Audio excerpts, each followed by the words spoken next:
You have to feel this is their year. They must be playing defensive. Schmeichel's not coming up for this one. Thinks he's done enough.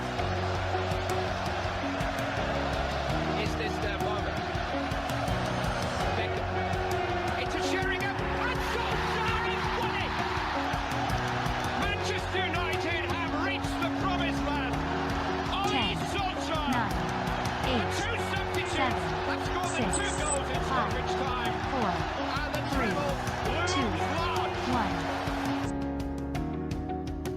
1. Hello and welcome to the United Community Podcast, and we are back with episode number 6 of the podcast in what has been another good week for Manchester United, a good solid week. Plenty to talk about tonight. Obviously, we're going to be discussing the Manchester United game and a good result against Everton.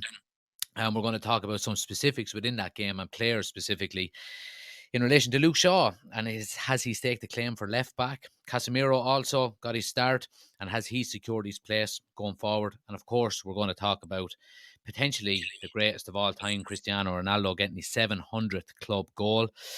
We have plenty of other things to discuss in relation to the Premier League roundup. Can Arsenal actually make a sustained challenge for the league title? And how much trouble are Liverpool in? They're sitting in 10th position. It's great to see as a United fan, I have to say. Of course, then the main talking point throughout the weekend in relation to the Premier League is VAR and its inconsistency. So we're going to get into that as well. And in relation to an Irish standpoint, we're going to discuss quickly Ireland and the draw that we've got in relation to the European qualifiers for Euro 2024. But again, we have Ricey back on the podcast. It's great to have him back again. How you doing, man? Good evening. How are you, Jack? All good. All good. Good weekend. Good weekend, Jack. Good weekend all round. Happy days. Well, Happy days. You were playing yourself. You had a good victory. I wasn't playing. Nothing new there, boy. Nothing new there. I'm Spanish to the Rezzies. You're getting old. You're getting old. I haven't played a game since I was 32. Put your mouth a little bit closer to that microphone there as well. Do us a favour. Yeah. But anyway, look, let's get straight into it. An interesting weekend of football in relation to the Premier League. And obviously, we're going to start with Manchester United. And, you know, off the back of a supposed, I suppose, difficult week in relation to, obviously, the drumming we got in the Manchester Derby, of which we didn't do a podcast for. I'm just going to say it's because I was away on holidays. It has nothing got to do with the result. But a kind of a lackluster performance then midweek against the Cypriot side, Ammonia FC. But I think a good performance in relation to, you know, going to the likes of Goodison Park. Never an easy place to go for Manchester United. It's been a long time that we've actually, since we got a victory there. I think the last time we got a victory there over COVID, but the last time that there was fans in the ground, I think Sam Allardyce was actually the manager. So what did you make of the game yourself? Yeah, look, I'm normally kind of the flip side to you. I'm normally fairly harsh on United, so I will say, like, look, it's a decent result all round for United. They plugged away during midweek. As you said, I was watching some of your live. I was watching the match as well. They could have been 6-0 up and they went 1-0 down, but they come back, got that win. Then they pushed on. And as you said, Everton away is never a real tricky fixture. I know Everton haven't been the best team this season or most informed this season, but Everton hadn't actually lost a Premier League game in 6, and they were on the back of 2 good wins there against West Ham and Southampton. So it was a tricky place to go. You were 1-0 down after 5 minutes. So, you know, you could see that falter, heads in the bin. You came back 2-1. Could have been 3-1. That's another thing we'll talk about later on. Yeah, well, But that's the one thing. That's the good one thing that result. I was very impressed with, and in relation to to it, like historically over the last couple of years, we've seen Manchester United, if they do go a goal down, it's nearly game over already, you know. And what I was most impressed with is the fact that they kept their heads, they stuck to the game plan, and I think this is probably the biggest indication that Ten Hag's maybe training and style of play is finally starting to catch on with them. The fact that they did go a goal down, they didn't go gung ho, they didn't, you know, panic, shit the bed. They literally stuck to their game plan, kept plugging away, kept pinning Everton back. you know, I obviously, you know, eventually the result went our way, but that was what I was most impressed with more than anything else. Yeah, look, it's a rut that you don't want to get into is going behind. You don't want to start going behind. You can see it like in junior football. You can see it from junior football right up to Premier League. And I just seen a stat there with Liverpool. Sorry, just regarding the Liverpool match, they've gone behind or they conceded first in 10 of their last 12 games. It's like winning. Winning becomes like you can A get habit. into say, yeah, a habit. It can also get into a habit. You can also get into a habit of like starting games slowly and not starting confidently. And then you really realize when you're 1-0 down that you're in a dogfight, that you have to come back, you have to give everything. So if you can just get that kind of mentality across from the start, it kind of can lead to a lot of better things.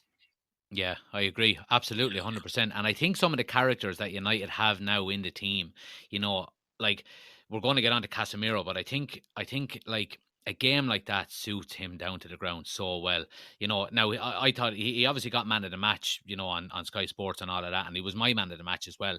But you know, he's played in cauldrons, he's played in derbies, he's played against Barcelona and the Nou Camp, things like that. So going into a Goodison Park, which is, you know, it's a tight pitch, the supporters are you know, what, 5-6 feet away from the actual pitch, you know, and they're going to be up for it as well. I thought, you know, characters like that, the likes of Martinez, even the likes of Anthony now, who's been impressing me. You know, he's the only player in Premier League history that scored 3 goals in his first 3 games. So we seem to be putting together a squad of decent characters now. And look, we're nowhere near the finished article, of course, but I think it's certainly a big improvement on last year.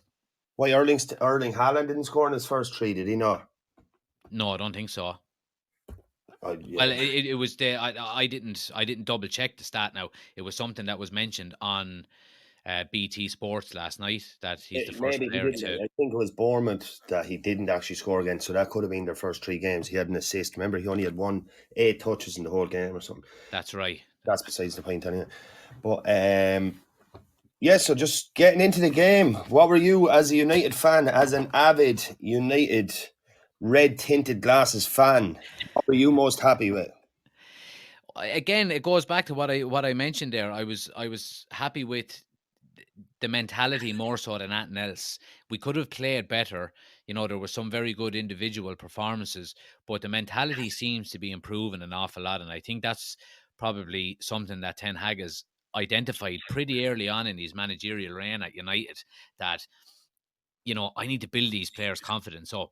There is going to be games where we go a goal down and where we go behind. You know, there might be games where we go behind 2-3 times in a game, but it's about keeping the game plan. It's about keeping the mentality right. It's about staying focused, staying confident. And I think we can see that now. Look, you can take the Man City game away. You know, Man City are a juggernaut. So, you know, No, as much as no pod, it didn't happen. If there's no pod, the game didn't happen. That's the mentality Jack has. exactly, exactly, yeah. But no, look, I'm happy with how the team are progressing. It's for once, it's good to actually see a Manchester United team, and it's the first Manchester United team and squad in a long time that you can actually like. You know, there's characters there. There's guys who want to win. There's guys who are, you know, playing for the shirt rather than a paycheck, and you know that mentality, and you can see it. And we have a game plan. We know how Ten Hag wants to play. He's not going to change the way he wants to play. Now he can tinker his tactics slightly, you know, week on week in relation to, you know, opposition teams, but the general basis of his game plan does not change, and the players have to buy into it. And we can see that that's having an effect lately on the squad. So that's what I was mainly impressed with. Yeah. You know, in individual performances, of course, I was impressed with the back four again.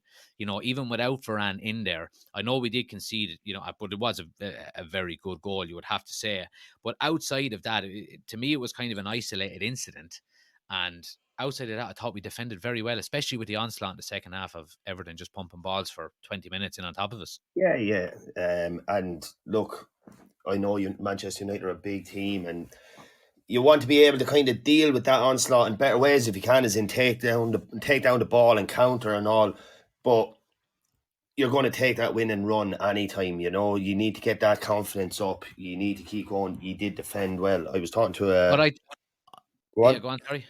No, I was talking to a friend of mine there earlier on who watched the match, big Manchester United fan, and he was saying he was particularly happy, obviously, with Casemiro as he got man of the match.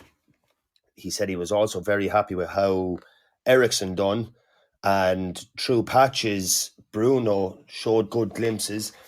But he said also, and he wasn't a big fan of his in recent years, but Martial does seem to suit the system. I know he came off injured, but playing that kind of 9 role, he seems to bring I a think lot. his hold-up play, his hold-up play is brilliant. I think, and he slipped in Anthony for the equaliser. Yeah, It's just such a shame that he can't stay fit. You know what I mean? And because I think he has 6 goals this season. Like that's no, I not think bad. 6 goals and assists. I think all in all, would that be right in saying that? Oh, I think you could be right in there. these last 4 games that he's played, he has 2 goals and 2 assists or something like that. I'd have to double check it, but I mean, his stats are very good for the amount of minutes that he's played. Yeah, We just can't keep him fit. That's the only thing, and this is in the space of 5 weeks, he's had 3 separate injuries, which is not good. It really isn't good for a player of his age. I won't say he's in his prime, but he's at prime age of a professional footballer where you shouldn't be expecting him to get this many injuries. yeah. I just want to touch on Bruno as well, what you were saying there. Like I do agree with what you were saying in relation to Bruno. In patches was very good. And I think this is something that we do have to get used to now with Bruno. Bruno is, on his day, can be absolutely world class, but on his day can frustrate the life out of you. And I think the frustrating side of his game is getting less and less. And I think Ten Hag is coaching that out of him. He doesn't do the Hollywood 70-yard balls as much anymore. He's not as petulant, throwing his arms up in the air as much as he was, but you're still going to get flashes of it. So I think with the likes of Bruno, we just have to take the rough with the smooth. Yeah, he was. To be fair to him, he was in around the rough and tumble of it. He picked up that loose ball from, was it Ghana Gade that dropped off the ball, and he picked it up, laid it up Bruno laid it off to Martial for the assist for Anthony. And to be fair to Anthony, it was great little R1-0 curler into the far corner with FO. It was a lovely finish, as with Ronaldo's.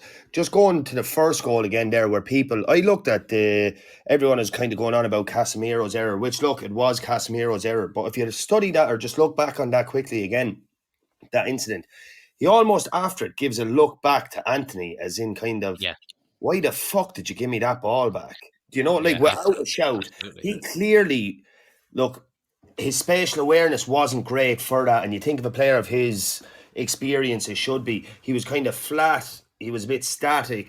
He didn't really realise what was around him, because the second he touched the ball, the Everton guy behind him pounced on him. But he almost kind of looked up when he was getting up off the ground, if you go back over the replay, and just glances up at Anthony to say, like, what are you doing? Like, Anthony stitches him back with that pass.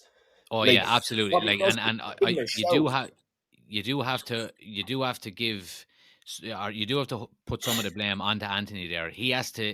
His vision has to be better. He can't be putting a pass into him. If I was a player there, like, the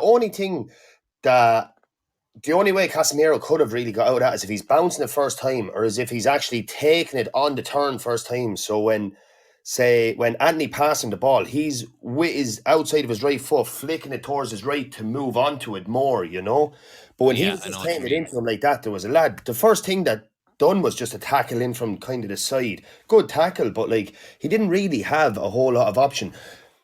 But then, as you would have known from playing a bit of football yourself, you're the one that lost possession, so you're kind of stuck with that blame, with that. Oh yeah, absolutely. But that's what I'm saying there. Like, Anthony has to be aware that Casemiro has 2 players around him. Yeah. When you're, and he was within 10 yards of him, and you can't be zipping the ball into a lad. Yards closer, Yeah.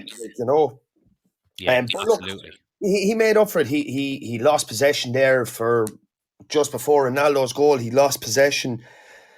He actually won the possession back with a great standing tackle, like kind of what exactly you want your CDMs. It's great when you see lads flying in left and right with tackles. You loved it at the start when you seen Wan-Bissaka. Oh, he's so man to tackle. Look how many slide tackles he makes. But he's also making so many errors to lead to that. Well, I have to say, Casemiro is quickly becoming my favorite Yeah, player. yeah. I love the unpredictability of him. But Like that's just where he he, came from. Sorry for one sec. That's just he yeah, gave a little standing tackle there. Didn't dive in. Standing tackle. He just put his foot across, took the ball off Iwobi, I think it was. And first time passed in with Ronaldo. Put the ball 10, 15, 20 yards ahead of Ronaldo to run onto. Another thing you can say is you see Ronaldo hasn't lost it. Like Ronaldo is making that run the second the second Casemiro makes that pass, Ronaldo is gone.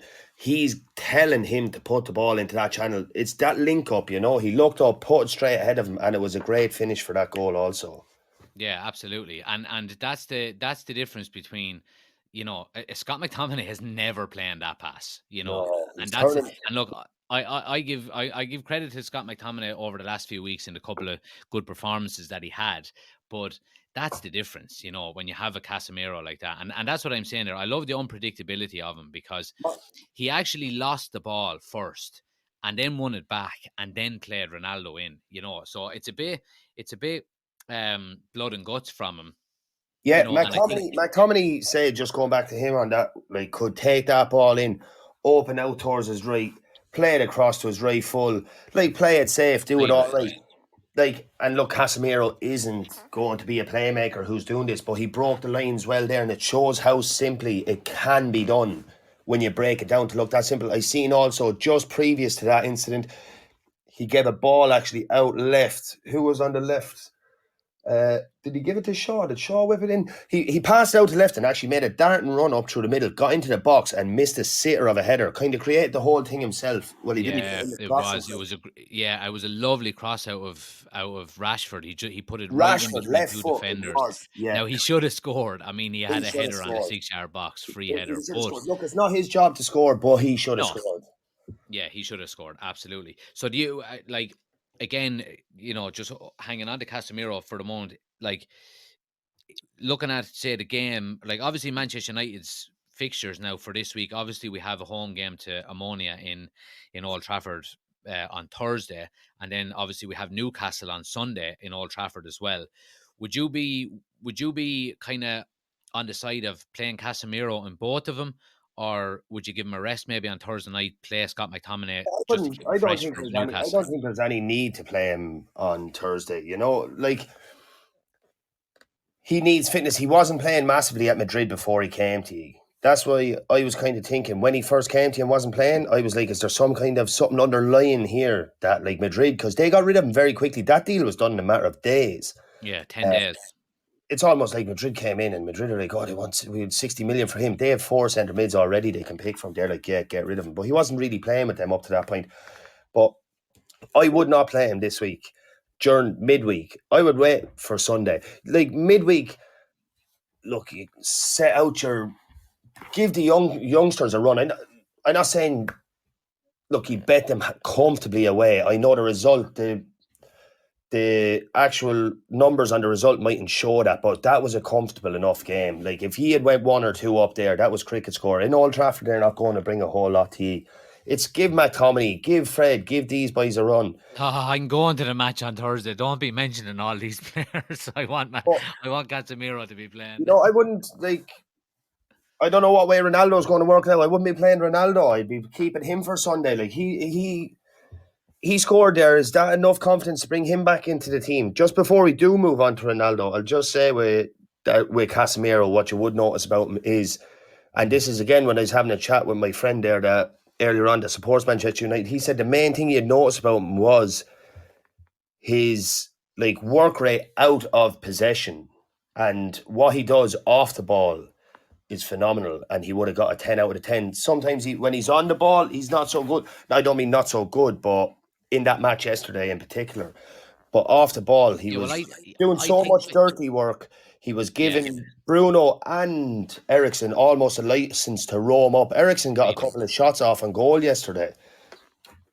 Yeah, and I think, look, and that's, I think we have a very similar midfield now to the likes of, now I'm not saying in relation to quality, but in relation to style of play, than Real Madrid have when Casemiro was there. Casemiro had a Kroos and a Modric beside him in midfield, and they're similar styles of players to the likes of Bruno and Ericsson. So Yeah, I think for you're that reason, essentially Real Madrid from Wish. I need to get more Man United supporters on this podcast. Anyway, look, let's move on to Ronaldo. I mean, you were mentioning there, he got the goal and and a great goal. And obviously you're mentioning should he play on the weekend and things like that. But we'll find out that closer to the time. But let's talk about CR 700. I mean, 700 club goals in his career.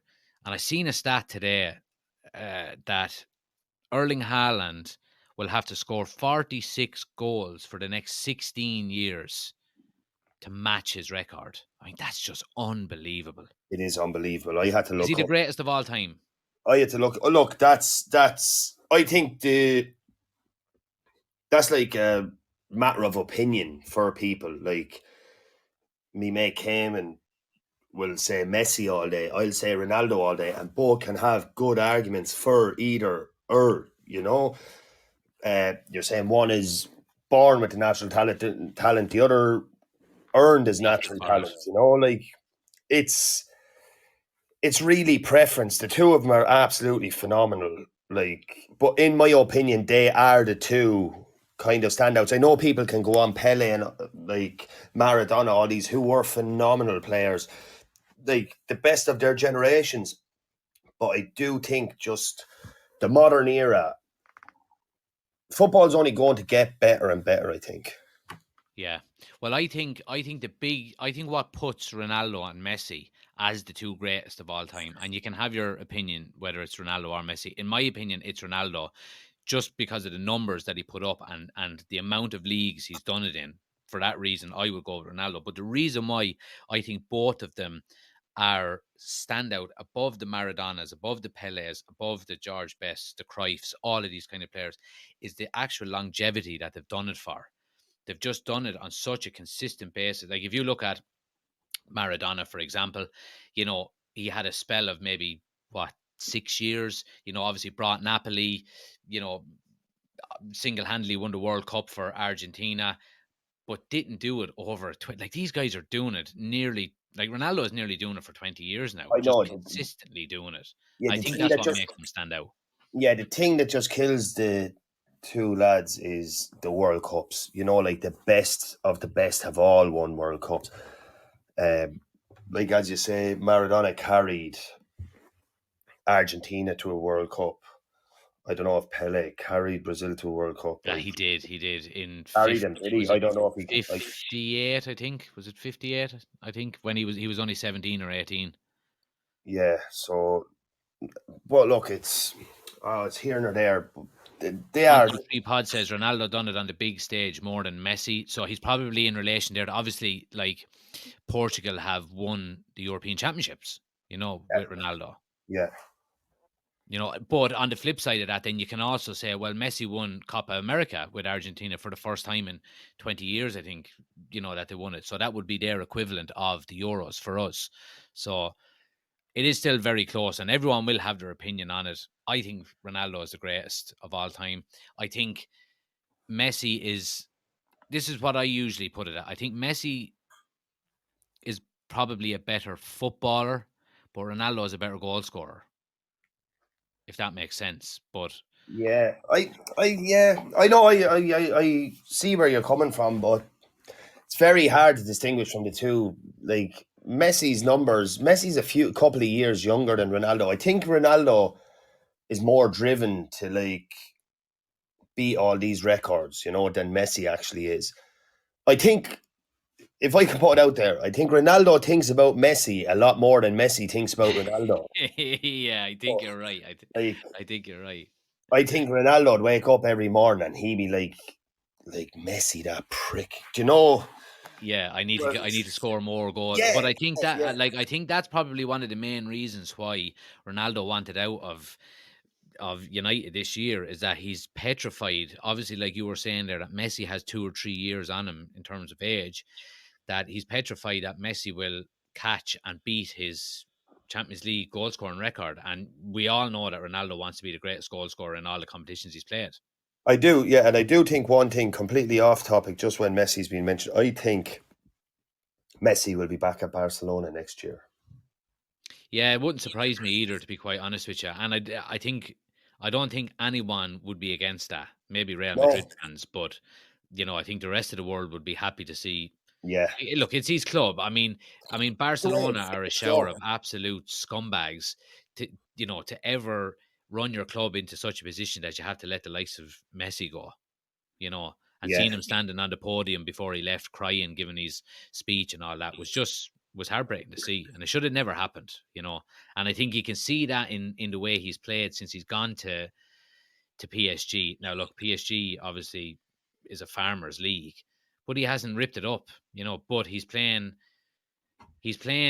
for a club that's full of individuals more so than an actual football team, in my opinion. So, yeah, I wouldn't be surprised if he goes back to Barcelona either. yeah. Look, it's an argument for another day. But just going on Ronaldo, I see some things. He's 37. He would stay before he wants to go till he's 41 or 42. He's like that. I had to look up. That's 700 goals. That's only club goals. 700 goals Yeah. in 944 games. He has another 117 goals for For Portugal. his country. That's not far off. 817 goals he has in total now. Yeah, he's the greatest goal scorer in history.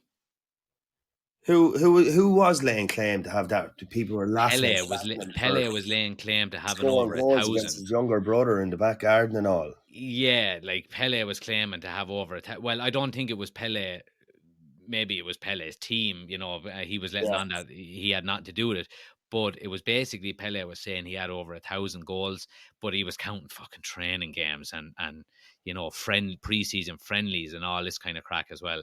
And a lot of goals back in the 50s and in the 60s that maybe the records are not kept as well as modern day and things like that. So, but I think it's been pretty much agreed that Ronaldo is now the highest goal scorer in history.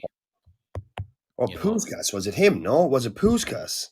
Puskás? No, I don't think so. Well, maybe, I'm not sure. The only one I heard was the Pele story, but everyone is saying it. They were even saying it on BT Sports last night. The commentator said the greatest goal scorer in the history of the game.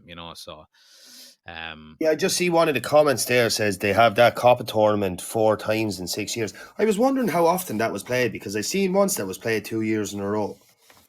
Yeah, I'm not 100% sure. To be honest with you, either how that actually works or how that runs, but yeah, it's a weird one because what downtime are players getting, in relation to that. And obviously we've discussed that in previous podcasts before in relation to the workload that players have to do and stuff. But yeah, it's so big over in South America. Like you'd be thinking South America, you'd be just thinking main countries like, or for the Copa America, you'd be thinking, Brazil, Argentina, Mexico. But there's like Chile, Peru, Chile, Peru, Bolivia, all of these kind of it's a full-on tournament. I don't know if they have 32 teams in it, but they definitely have 16. Yeah. But if you look at there'd be a lot of them, say the Central America, like Nicaragua and Bolivia and all of these kind of places and stuff that would be in it as well. So maybe Ireland can transfer over. It might qualify for a tournament. Nicaragua, I'd say your geography is poor, Jack. It's not poor because I watch a one on YouTube called Itchy Boots, and she's traveling through Central America on a motorbike at the moment, and she's in Nicaragua as we speak. Well, Central America that's not in the Copa America. South America is just Copa America, is it? No, I think Central America, because Mexico are in it as well, aren't they? Mexico or Central America? Oh, Mexico are in the CONCACAF something. They're in some tournament for Honduras and all these teams, I think. Yeah, America, Honduras and America, Nicaragua, Costa Rica, all them. Right. No, so you're way off, pal. All right, okay. Every day's a school day. Anyway, let's move on from Manchester United. Let's move on to big game of the weekend. The biggest big game of the weekend was obviously Arsenal, Liverpool, and going into it, I have to say, I predicted Liverpool to turn a corner. I have to say, I was expecting them to come out all guns blazing. They seem to have a lot of the majority of their injured players back. And I just had a sneaking suspicion that this was the game that Arsenal were going to falter, obviously besides the game against United. You also have a personal vendetta against Mikel Arteta and No, Arsenal. I don't. I have nothing against him. I just don't rate him. It's just my opinion. It's not. I don't dislike the man. You know, I'd love to sit down and have a pint with him and pick his brains, but I don't have anything against it. I hate Arsenal. Don't get me wrong. I have a vendetta against Arsenal always. But he's the I don't more know, the I don't games know, the Jack. more the games go on, the more he's proven me wrong. Yeah, I think like there was things in previous pods where you had a dislike for Mikel Arteta and you said he didn't have a clue and his tactics. No, I didn't say he didn't have a clue. I just said he's a bit of I don't like some of the things that like playing You'll Never Walk Alone on the training ground and things like that. Now look, it's obviously working, but it's just not my cup of tea, you know. Yeah. Wouldn't be But particularly I have mine to either. say, No. I have to say, Arsenal were like looking back on the game. Liverpool were very good in the first half. I have to say, coming from behind, twice, wasn't it? It was twice, I think. Yeah, and like to go goal down within 90 seconds is just criminal. I don't care what anyone says. And I was listening to Talksport today, and Jamie O'Hara was talking about Trent Alexander-Arnold, and he said he's basically a League One defender. That's how poor he is at defending. Now going forward, he's a Champions League attacker, and it's hard to disagree with him. He was, you know, I don't know. I'd love to know your thoughts on it as well, because obviously you know, obviously nowhere near the same level, but you play in defence as well. But I wouldn't. Look, I wouldn't really listen. Hello. yeah, you're there. Here, Sorry, the screen went blank. Sorry, I wouldn't really concentrate on what a lot of them people on Talksport say. Jamie O'Hara and a lot of these, you have Gabby Bonlahor and you have your man Cundy and all. They nearly just go against what the general public think for. It's like clickbait. That's a complete other thing altogether. We could go on about them for hours. Simon Jordan actually on it speaks a bit of sense.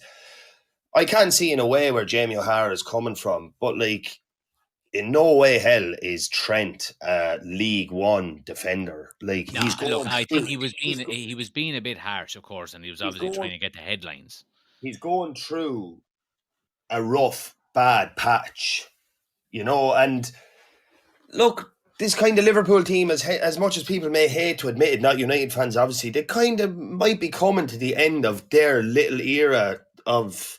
I'm not saying coming to the end of Klopp, but Love the way you said that. Their little era. That's no, but great. they have Little 7. era.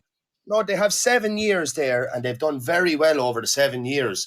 So I just put in the era into that sense, and it's just you'd be always hoping that they'd overcome it, but every match seems to be getting more difficult for them. Yeah, I mean, and especially you threw out the stat there as well. When you're going a goal behind in 10 out of your last 12 games, you're never ever.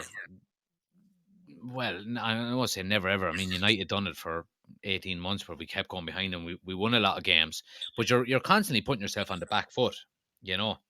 Yeah. But I think the one issue with, and again, it's been stated a number of times, but again, you know, I would agree with the fact. I think they're just getting old. They're an old team. You know, you look at Arsenal on the weekend, young, fresh, you know, full of energy, and Liverpool are just starting to look a bit leggy, in my opinion. They are, but they play a lot of games. They don't have the biggest squad. I think it all comes down to investment, which FSG is that who owns Liverpool may rue to regret this, because they had the prime team there. They have like Van Dijk, who's still a world-class defender. They have Trent, who's world-class. They have Robbo, who's world-class. But some of these lads seem to be getting a bit tired. They even had Tsimikas and these lads who are good backups, but the midfield is really killing them. Not having more options there. Probably not the greatest decision to let Sadio Mane go.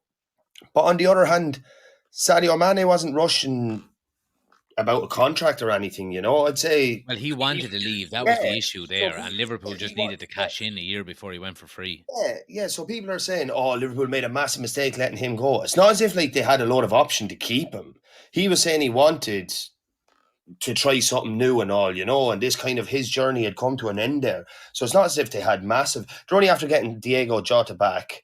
They got him back the last few weeks. He was injured. Bobby Firmino is starting to pick up a bit of form, but really they're getting killed across the middle, you know, and anybody can kind of see that. Like, they have a few outstanding world class players in there, but I think Hendo's even 33 now. You have Thiago and Firmino, but you can't play them three week in, week out. And what they appear to have there as backup, you have Milner, who's 37, 38 years old, and you have Young some of Harvey the Elliott. Elliott and these coming through. But they're getting a lot more game time, I'd say, than you would want to anticipate them to get as a Liverpool supporter. You want them kind of coming in, maybe starting one in every 3 or 4 games, or coming on for half an hour here and there, blooding them into Yourself a with team. freebooters. Yeah, blooding them into a team, like more so than like they're starting 5 games in a row, you know, and not looking great. And then suddenly they have fans on their back, and Yeah, it's and like that's something and look, obviously we're on to Liverpool, but and it's something that I worry about with Manchester United as well, as the lack of depth we have. You know, like yeah. we're playing, like Christian Eriksen is 18 months after a cardiac arrest, and he's going to be playing basically every game this season by the looks of it. You Like know, and Liverpool, with what they've won since Klopp has come in and what Klopp has done for them is massive. They have had a great, great few years of football, and they hope, and I'd hope to see him have many more. But it just, you need the finances. They were very unlucky to come across a team of Manchester City standard at the same time that they were peaking. Like, Manchester United had plenty of battles and all with teams over the years, but Manchester United often cantered to leagues where they didn't have much challenge for the league title. Maybe up yeah, until Christmas or January, February they might have, but they ran away with it in the end. One year Liverpool lost it. Did they lose on score difference or lose it by a point? a point. Yeah, they came twice there a couple of times, and these are all to Man City, do you know, like, who are just spending and spending and spending. And I know people say, "Oh, sure, Liverpool spent this," but Liverpool have to sell in order to buy. Other Yeah, teams may I know not what have you to mean. do that. Yeah, I know what you mean. And look, the biggest compliment I could give Liverpool, you know, obviously I'm not a Liverpool fan, but I would always have said that over the last 5, 6 years, the Klopp versus Guardiola, I've actually enjoyed watching Liverpool more than City. They've played the better football. They've played the more expansive, attacking, exciting football in When relation Liverpool, to the yeah, Premier League. when Liverpool were on form there over the last few years, they have definitely played the best football in the Premier League last 15 odd years. Yeah. Oh You no, know, I'd agree. I'd absolutely agree. But on the flip side of that, the one thing I would say, and I know you're saying there about City and, you know, running away with it, and the money does come into it, you know, and you know, you go back to Manchester United, and you know, they won leagues at a canter, like you said, and stuff. But they also had massive challenges to overcome, and I think that's the difference maybe between that Liverpool squad and maybe other squads down through the years that have gone on to, you know, retain Premier Leagues and be consistently winning, is that okay, you see the challenge in front of you, and City are the challenge to Liverpool, but they just didn't get to their level and they didn't improve yeah, above them. yeah. Like when you seen, and the greatest example I think for say United down through the years was, well, there was two. Obviously when Arsene Wenger first came in, and he completely revolutionized English football in relation to diet, in relation to rest, recovery, all of that stuff. And Ferguson and United seen this and said, okay, we need to go one further, which they did. And then the second time was when Mourinho took over at Chelsea. Just the style of football was brand new. You know, the intensity that Boring they played football. at. Happy with a 1-0, but a 1-0 is as good as a 7-0. A win is a win. Yeah, exactly. And United didn't win the league for, was it 3 years in a row? You know, 3 or maybe even 4 years in a row, and seeing that as a challenge, but eventually over time overcame it and, you know, became the dominant force again. But I think And that's the difference with this Liverpool squad over the last 5 years, is they haven't done that. But yeah, they have. But in the 7 years, they have achieved they have achieved an awful lot. I know they Absolutely, mightn't, yeah. I know they mightn't have reached the heights, but when you see what Jurgen Klopp inherited when he came in, it was always going to take 2 or 3 years to turn around. Then he was Of course. he was at the top for 3 or 4 years. They were very unlucky the way COVID hit. I don't mean to say a little era. I was just saying a shorter era, as in Manchester United dominated for how many years did Ferguson dominate for?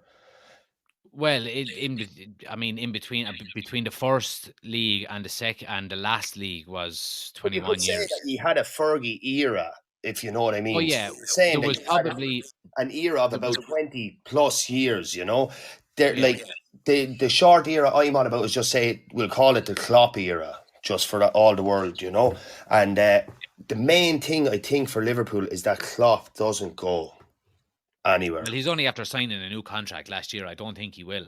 I I think he's don't there think he till will either, but 2026.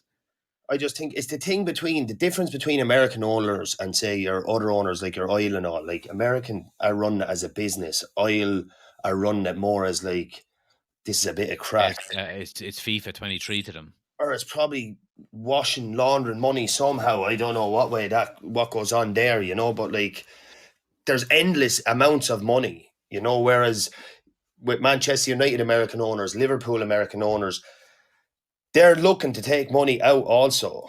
They're looking for this to be more of a value than when they took it over. So on that logic then, just to throw on at you, if we're going with that logic, and I totally agree with you, by the way, but if we're going with that logic, Newcastle are going to be the next big club in England over the next 5 to 10 years. Because they have unlimited money also. Yeah, and they could easily be like Newcastle are a big club. They might not have loads of leagues and loads of trophies. They have a massive fan base. Yeah. They have a massive fan base. They're one club in like a one club city, I think you call it. I know Sunderland and Middlesbrough are close, but they're not actually in the town or in the city of Newcastle. They're a couple of miles outside it, but like it's not many towns or many cities that you have a club that big. Like even in London, like sure you have 20, 30, 40, 50 clubs if you go down to like step 4 and 5, Yeah. But they have the ability to do that. Like they're going well so far. I know they're in 6th. Like there's only a handful of points between them and say 15th, but they're going in the right direction. They're not taking the way that Man City and Chelsea done it. They're not going out buying your Robinos who's never heard of the club and going off. Chelsea bought every lad. They went through about 7 strikers before they actually found one they liked. They went through Shevchenko, Crespo, Mutu, all these lads.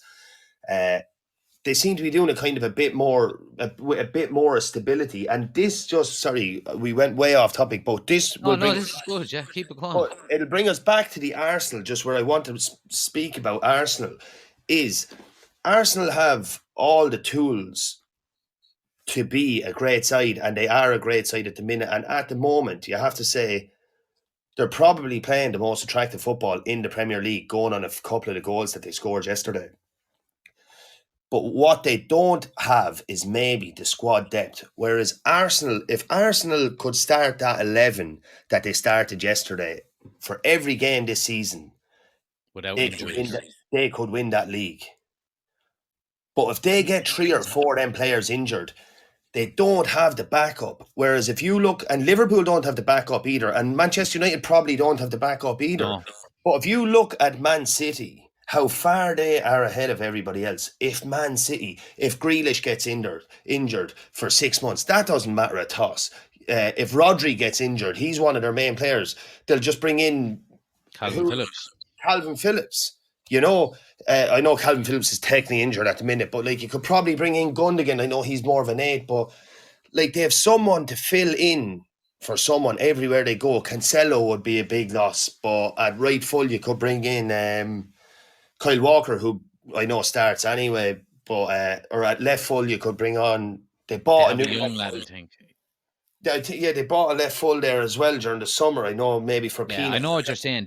They basically have 2 players for each position. They probably just don't have another Erling Haaland. Obviously, don't have another Erling Haaland. I don't know why I said probably, but obviously, But like they're the only side in the Premier League that have anything close to that. If Arsenal lost 3 players out of that team yesterday, they could be in bother. They would be in bother if Yeah. Manchester United lost 3 of their better players. If Liverpool lost 3 of their better players. And they'd all have to make do. It's just Man City have established and built up like a chest of players over the last 4 or 5 years that they're all content at being rotated. You never Yeah. really hear of anybody at Man City giving No. out. You know, they're all just content. You never hear John Stones wanting to leave. You don't hear Gundogan wanting to leave. Well, if you do, it's not all over the press. And if it is all over the press, 2 weeks later, they're signing a new contract. You know, It's so fucking annoying like they're just when you look moving at so fast. all of the shit that's been leaked out of Manchester United over the last few years. I know, and man, like they just seem to like they don't seem to wash all their dirty laundry out in public. I don't know what it is. Maybe they're just bought off them with more money. Like I was reading last week that Erling Haaland could be on about 900,000 a week. I read that headline wrong. I thought that's what wage he was getting, but I was in today buying an e-cig, and the lad in the shop was telling me, no, that's actually to do with how many goals he is scoring because his goal bonus are being activated the whole time. Jesus Christ. There was 1 week where he earned like £920,000 because he scored 2 hat-tricks. He could be on £60,000 a goal. Like, Oh, you man. get paid your weekly wage, you get paid a game bonus, you get paid a goal bonus, an assist bonus, a clean sheet bonus. Yeah. Like, all these bonuses. I remember hearing a funny story a few years ago, and who was over? Someone, I don't know. I don't think it was Bobby Charlton. Someone was over Newcastle. Who was the Newcastle manager for years? Um. Funny fucker. Bobby. No, it wasn't Bobby Robson. It was Kevin Keegan. could have been. No, I don't think it was Kevin Keegan. For some reason, I'm thinking Harry Redknapp in my head, but it's not him. But anyway, whatever manager it was turned around and he was going on saying, I was talking to one of the players one day and we were on about trying to sign a new contract and we were negotiating contracts and all this. And he goes, he wanted a goal bonus. And he goes, oh, what do you mean you want a goal bonus? He goes, I want a goal bonus for when I score, boss, and all this. He goes, it's in my old contract, so I wanted my new contract. And they said, he was like, but sure, your job is to score. We pay you 70 grand a week to score goals. What do you mean you want money when you actually score a goal? He turned around and he goes, I took that straight out of the cunt's contract. He goes, the cunt was shooting from the halfway line and everything. He was on about Obafemi Martins. Yeah, I think that has the sound of maybe Sam Allardyce, I'd say. Yeah, it could have been someone like that, but he was shooting from the halfway line and everything. I didn't like. What could you do? You know, it's that. But sorry, we go back to Arsenal, Liverpool. There, we got kind of carried away. On Arsenal, I'll give you your say on them in a minute. From that match yesterday, like they are full of confidence at the minute. They are absolutely full of confidence. They scored a couple of good goals.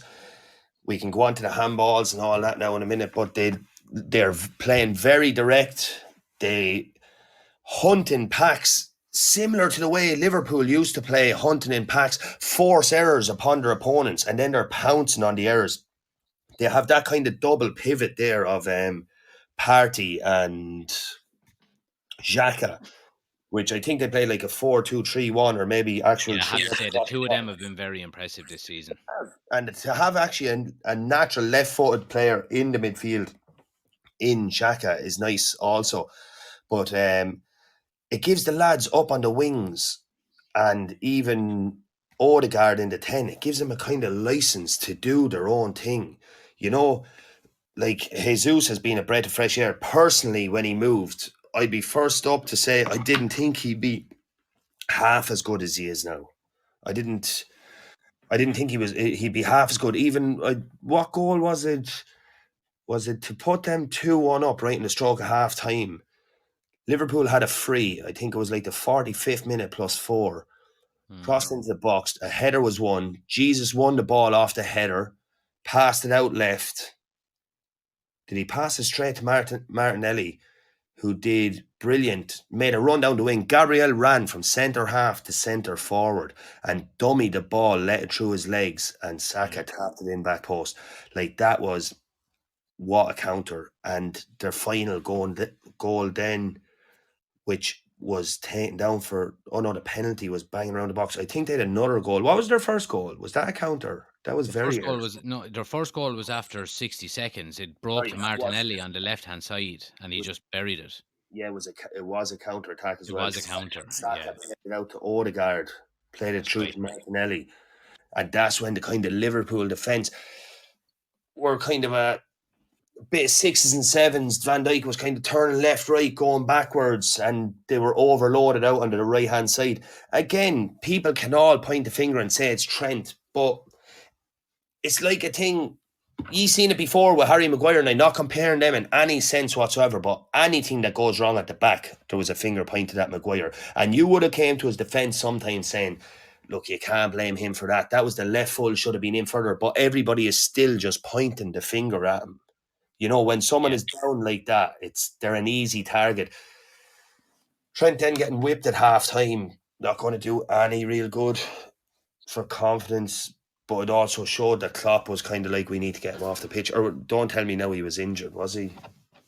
I think he did come off injured. Did he come off injured? Sorry. I think so. But look, I agree with you with that in relation to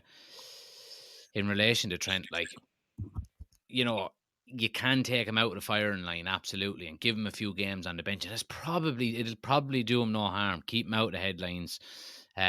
But on the flip side of that, players and their egos, they want to play, you know. But I would say, I still don't think he's a good defender. He's not good at defending. He's absolutely amazing going forward. I just don't think he's a good defender, and I think it's and you know me now down through the years, right? And because I played fullback, and again, of course, nowhere near the level, but this whole modern fullback, it's all about attack. You're a defender. Your fucking first job should be, you have to be able to defend. End of story. And 100% anything agree. after that is a bonus. You know, you and the three boys that play beside you in the defense, your job is to not fucking concede goals. Now, there's 6 other players up the field whose job is to get a goal. So don't worry about that. Concentrate on your defending. Make sure your team, to the best of your ability, can keep a clean sheet and give the platform then for the attacking players to go. But it's not the way anymore. And I understand the way the modern game is played. I don't want to sound like a dinosaur or anything like that. But if I was ever picking a team, or if I was ever trying to, form a team, I would make sure my fullbacks can defend, and then we'll work on our attacking play. Yeah, I 100% agree. But it also isn't all down to the player. He's going forward because he's being told to go forward or getting a license to go forward. He's not doing that off his own bat. If he was doing that off his own bat, Klopp would have had him out of the team months ago. He isn't a terrible defender by any means. He wouldn't have won a Champions League and a league in that position had he been a terrible defender. You can't. There's some things you can hide sometimes. What's that saying that your father said before? Good teams win. Good teams win leagues. Lucky teams win cups. Great teams win both. Yeah. Yeah. Right. Let me put this to you then. I think maybe one of the big reasons why Liverpool aren't doing well at the moment is because Van Dijk has gone off the ball as well. Right now, if you put Trent Alexander-Arnold into a defense without Van Dijk in it, would he be as good of a player? I don't think any player would be as good of a player if you take him away from Van Dijk beside him. Van Dijk is that natural leader. He has an aura about him. He is one of the best defenders in the world. Yeah, he mightn't be on bile at the minute. I can tell you myself from playing at a low standard of like just general Sunday league football, junior football, that you can go through a couple of weeks of like your confidence is down, you're not playing good and all that, and you want to get out of that rut. And even at my level, sometimes you just can't. You can't just switch to get out of it. It has to take time to get out of these things. They are also like not now Trent. Like Van Dijk is also getting a bit older, but he's only 31 or in around that age, so he has plenty of years left in him. It's just they're being scrutinised now for everything they do because that's what teams at the top get done to them when they start playing poorly. Yeah, I know what you mean. Do you think anybody would give a shite about Harry Maguire if Harry Maguire was still playing for Leicester and he was playing this bad? No one would care. Yeah. I No, know. it's because he is with Manchester United and they're such a big name, worldwide brand, that he's getting scrutinised this much. You know, it's when you're at the top or with teams that are big teams at the top, fighting for things at the top, that's when you come. Harry Maguire could have a great life there. He could be with like Wolves or someone, not really doing that and clearing a few balls, headering balls, playing different style of football, just defending, and he could do very well. But it's when the leadership is needed there from him now, and that's where they're running into issues, and he just gets scrutinised for that because Manchester United are such a big club, you know? Yeah, I get you. Anyway, look, let's move on. We'll try and get through our last couple of topics before we finish up. Obviously, the main talking point this week was VAR and its inconsistencies, and it's all around the handball rule, basically. I think, what was there, 4 different incidents throughout the league this weekend? Obviously, I had one with we had one with Arsenal, Liverpool. We had one with United and Rashford. We had one with West Ham, and there was one other one. I can't quite remember. I have them written down here because there's almost 2 sets of identical ones, if that makes sense. You have Gabriel, penalty, not given, unintentional handball. You have Dan Burn for Newcastle, unintentional handball, penalty given. They were as close as you could get to each other without being the same. Did you see that Dan Burn one? Yeah. That Aaron Hickey of Brentford, I think corner came in, went back post or went deep in the box. That Hickey fella went to header it back across the box, and Dan Burn would have still been facing towards his goal, so he would have his back to the guy. It would have, say the ball came in over his head, and the lad behind him headed it back across the goal. Yeah, and he had his hand in the air. And had his hand in the air, and I mean, it braced his hand. It didn't, to me, I didn't see the game now. I looked up the instant. It didn't seem to even change the direction of the ball. Anybody in the box was still looking at the ball coming in. Penalty. Yeah, and like if we're talking about, you know, a deliberate handball, I mean, he wasn't even looking in the same direction as the ball was coming. And it's not as if the ball even, like, it'd be different if he had his hand out not looking and it actually stopped the ball dead, which, on the other hand, is completely what Gabriel's done. Unintentional, but when Jota struck that ball and it hit his hand, it actually stopped the ball from going past him. Yeah. If you get my drift there. Like, he actually blocked the ball with his hand. That Dan Burn didn't actually block the ball. He slightly deflected the ball. Yeah, I get you. The penalty was given for him. I just actually wrote down the rule of that. It says, if a player accidentally handles the ball, oh no, that's the rule. Sorry, we'll go on to the rule for incident. Yeah. Sorry. The rule for this incident. They have 3 key decisions a ref has to make. This is what VAR have written out. Refs have 3 key decisions to what to decide is a handball or not. A deliberate action, that's movement of a hand towards the ball. So that's fairly obvious what that is. And then the next is hand is in a natural position away from the body. So I think that's where maybe Dan Burns comes into the equation. Like, it's in a natural position. He's jumping, his hand is up in the air, away from the ball strikes it. And the one that I think comes into Gabriel is maybe the proximity of the player from the ball and the speed it hits them on the hand. As in, Gabriel, there was no real way of him getting his hand out that way, the ball, or getting his hand away from that ball, because it came, like, it only travelled a couple of feet, and that would travel in less than a second. Yeah.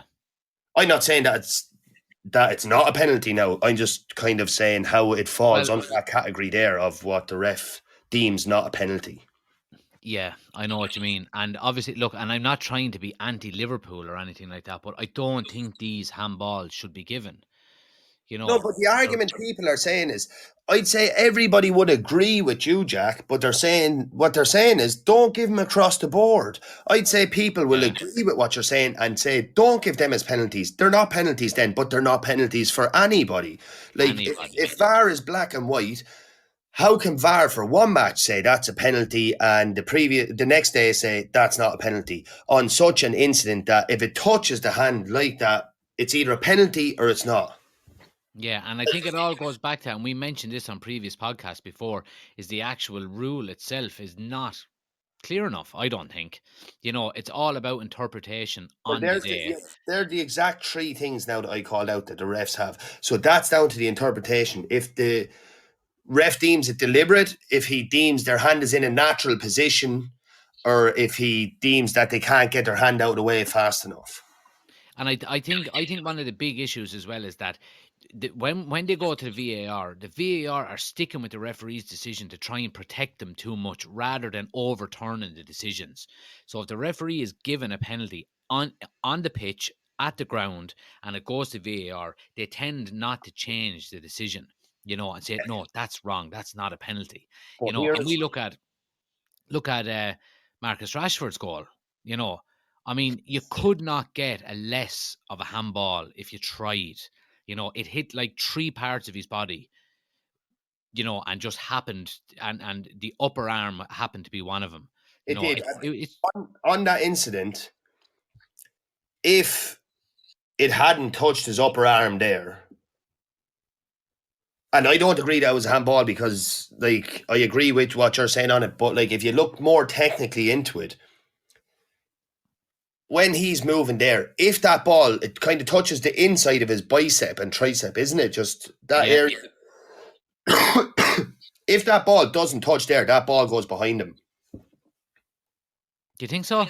Yeah, but it's part of his. What you're saying there is it's part of his body. His hand is not out. No, it's not out. But I'm just saying, if they're deeming that handball, if that doesn't touch him, if he moves that out of the way, the ball goes past him. Yeah, if he didn't have a right arm. Yeah, the ball goes past him. Yeah, but I know what you're saying is where else could he put his arms? Like, it's down by his side. But on that ruling, this is going to that guy Samaka's goal, because I didn't really have a clue what was going on there. And then I was listening to actually TalkSport as well, and they were saying on it, he looked guilty. It was definitely shouldn't be a goal. He even looked guilty. He didn't even look right putting it into the goal. Do you know, like, it was like he knew it was a handball himself. But what that guy Dermot Gallagher on RefWatch said was that went to VAR to be overruled. But what did he say? He goes, not overruled as it went to VAR. Ref said he thought that there was contact, and the cameras found it very difficult to prove there wasn't contact. So what VAR came out with is that the ref didn't make a clear and obvious error, so we're going with the ref's decision. Yeah, this whole clear and obvious error is so fucking annoying. Where VAR comes into discrepancies, because they're not saying to the ref, look, that's not a fucking penalty, like, they're turning around and saying, oh, well, look, if he's saying he thought that was a penalty, I can see how he thought that. So that's not clear and obvious to us that he's made a mistake, so penalty. But that's what I'm saying. The VAR will not overturn a referee's decision because they're just sticking by them. Yeah, and I read the other day, they get £800 a game for being in that VAR. But there was another one that I heard that if with the Rashford goal, that if Rashford had squared the ball, I think it was Anthony coming in for a tap-in, it wouldn't have been deemed offside. This I'm loving my research tonight. This is where Antonio comes into play. Antonio, who I think, bar even scoring a goal, was a definite handball. He pulls both his arms together and nearly actually catches the ball. It was a Thierry Henry job. Yeah, it was like, it's nearly running down both his arms. But he got through on that.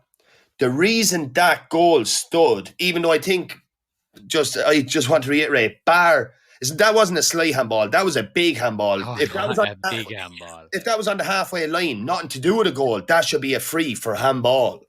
I don't even think that should have come into question. But the reason that didn't count is because he ran through, and because he's so clumsy, let the keeper nearly gather the ball and then the keeper half spilled it and the ball came back to him. So it's deemed a new play because the keeper has second touched phase. the ball. So it's a new phase. So Leno touched the ball, came back to him, and then after a bit more mucky defending and all, he actually slotted it in. But that's where they're all getting technicalities on these. You know, I do agree. Of the three, Rashford's was definitely the harshest, and in real time, I didn't see anything wrong with it. I still think it's very harsh. The fact that I barely clipped him, but look, he won the game, so here nor there. You know? Yeah, but the one thing that annoys me about it is that, and when I was doing the watch along last night, you know, Everton were bombarding us. I think they had 4 or 5 corners in a row or something like that, and I was saying, right, here we go now. This is what it's going to be all about. It's going to be another fuck up with VAR. United are going to concede a late goal where we should be 3-1 up and it's game over, and that is happening, you know, throughout the Premier League this season, you know, because of bad VAR decisions, you know, and that's what's annoying me more than anything else is just the consistency of it. But anyway, look, finally, before we go, we're going to talk about the European qualifying campaign, Euro 2024. The draw was made, and we're after getting a smelly draw. So who we have? We have Holland, France, Gibraltar, and who's the other team? We have Holland, France, Gibraltar, and Greece. Like, there's not a hope of getting out of that group, really, is there? But you obviously know more about international football than I do with qualifiers and stuff like that. You know, we can go into playoffs from third place, best place, third finish. Is that how it works? No, I don't think so. I think it's only top 2. Oh, it's only top 2. All right, well, that's the end of that. So. There's only 5 teams in our group. We've only 8 games. So, no ways. Like, this is France's first time in years and years that they're a second seed. They were by far the worst second seed that you could have got. They're the second seed that, like, realistically everybody would have been hoping not to get. Even the third seed that we got, I just have some lads marked in there what we could have got. Instead of France in second seeds, Ireland could have got Finland, Israel, Bosnia, Wales, Scotland. Yeah. As second seeds, we got France. Netherlands in first. Netherlands. Yeah, you're always going to get a tough one with first seeds. But again, in first, you could have got Denmark, Switzerland, Hungary. Look, Hungary bet England twice this year, so they must be decent. Switzerland and Denmark, also, if they're up there, they're decent. But you still probably pick them over Netherlands just off name alone. Absolutely, yeah, absolutely. Then in Greece, in fourth, I don't know what Greece are like now as an international team. I know they won Euro 2004. I know the economy was goosed over there, so football went absolutely pee-tong. Again, they're a big enough name in the country. I presume they're better than Ireland. And again, in that fourth seed, we could have got Faroe Islands, Luxembourg, Georgia. Do you know? Yeah, so we basically looked out with every tiered team. Yeah. You know? Yeah. Like, we didn't get any bit of luck along the way. Like, yeah, Gibraltar maybe, but sure, we bet Gibraltar. Sure, last time we played them, we bet them 2-1 away. Yeah, with that on the AstroTurf. I remember that. Yeah. Like, we got very unlucky, especially with France there. Like, France's second seed, I was listening to an interview there by Stephen Kenny, and he was almost, I felt bad from... He has to be positive, doesn't he? He has to be. And what he came out with it and said, to get out of this group, we have to achieve something extraordinary. He said, Ireland have done extraordinary things before, and we will do them again in the future, and hopefully this is the time. He can't come out and say it's all doom and gloom. Essentially, it's a free shot in the dark. No one expects anything. There's no pressure going into it then, really. No, like, on the flip side, Ireland have some great away days ahead. Amsterdam, Paris, Athens. Will we go? Wouldn't mind heading to the Dam. I know you wouldn't. Right, let's leave it on that one. Finally, Wally of the week. Or sorry, not Wally of the week, Whale of the week. What you going with? So this is, for anyone who's new, we do Whale of the week every week. So we pick something negative. It can be a player, a club, manager, a system, anything at all. What are you going with? This week, simple as what we talked about for the last 10 minutes, have to go VAR. Yeah. It's a pretty easy decision, to be quite honest with you. You're probably going to go Arsenal. I actually was going to go VAR as well, but I didn't really think. Let me think. Whale of the week. What am I going to go with? I don't really know, to be quite honest with you. I probably, yeah. Do you know what I'm going to go with? I'm going to go with fucking Leicester City. I'm going to go with Leicester City. One, because they're absolute muck, and they threw away another 1-0 lead and lost 2-1 on the weekend. And the second reason I'm choosing them is because I had them in a bet for €100 and they were the only team that let me down. So I'm going with Leicester. Your fault for putting them in, but Jack. I know. But anyway, yeah, look, appreciate it, guys. Anyone who's listening, Ricey, thanks again for jumping on with us. It's been a very good podcast. I really enjoyed it. Anyone who's listening or anyone who has listened, I do really appreciate it. Please drop a 5-star review if you're listening back to it later, or wherever you're listening, on Pod or on Spotify or Apple Podcasts, wherever you listen. We're Manchester United. We're a United community channel across all social media platforms: TikTok, YouTube, Twitter, Instagram, Discord, all of them good stuff. Go check it out. But until the next time, I really appreciate it. Talk to you soon.